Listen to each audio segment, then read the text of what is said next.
Good morning, students. Welcome to the class. So we were studying our geography first chapter, that is resource and development.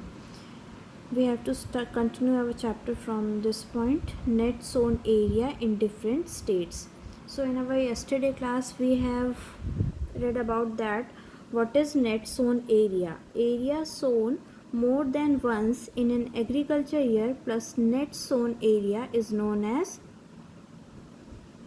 gross cropped area. Okay, so the pattern of net sown area varies widely between different states. It is over 80% in Punjab, Haryana due to intensive agriculture facilities. It is less than 10% in Arunachal Pradesh, Manipur, Mizoram, Andaman and Nicobar Islands. So land degradation and conservation methods. Human activities have degraded lands and also increased the pace of damage to land caused by natural forces. Wastelands are degraded lands.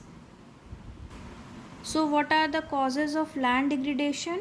Deforestation, overgrazing and expansion of mining and quarrying operations have contributed to land degradation. Besides, natural forces like wind and water cause erosion of topsoil, leading to land degradation. Mining and quarrying causes deep scars on land. Mining processing like grinding of limestone for cement industry and calcite and soapstone for ceramic industry generates large amount of dust. So these are the causes of land degradation: deforestation, cutting of trees on large amount, overgrazing by cattle, pet animals, etc. Expansion of mining and quarrying are other causes of land degradation.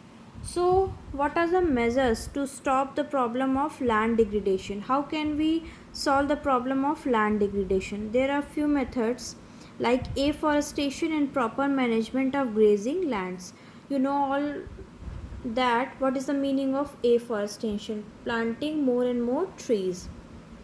Next is discharge and disposal of industrial waste after treatment. Third point, control over mining activities. Next, planting of shelter belts of trees in arid areas. Fifth, control on overgrazing. Next, stabilization of sand dunes by growing thorny bushes. And last is managing wastelands. So these are the methods to solve the problem of land degradation.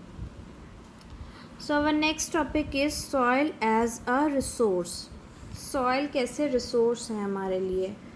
The soil takes millions of years to form soil up to the few centimetre depth. Relief, parent rock or bed rocks, climate, vegetation and other forms of life and time are important factors in the formation of soils. So how is soil formed? By relief, parent rock, climate, vegetations, etc. These are the important factors of soil formation. Various forces of nature such as change in temperature, action of running water, wind, glaciers, activities of decomposers, etc. contribute to formation of soil.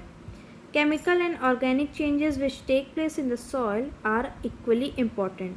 Soil also consists of organic, humus and inorganic materials. On the basis of factors responsible for soil formation, color, thickness, texture, age, chemical and physical properties, the soils of India can be classified in different types. So there are different types of soil which can be classified in India.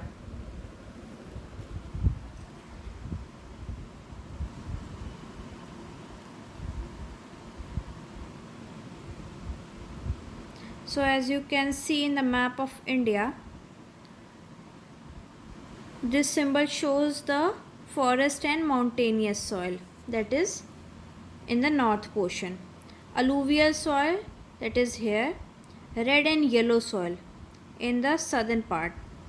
laterite and arid soil in this part. Okay.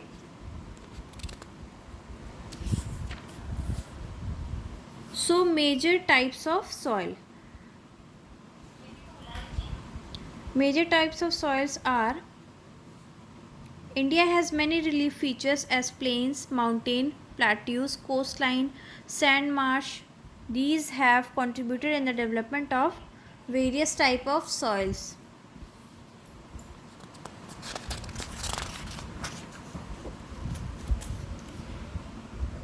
So first is laterite soil, next is alluvial soil, then next black soil, red and yellow soil, desert or arid soil, then forest and mountainous soil. So what are these soils? We will discuss in our tomorrow class in detail.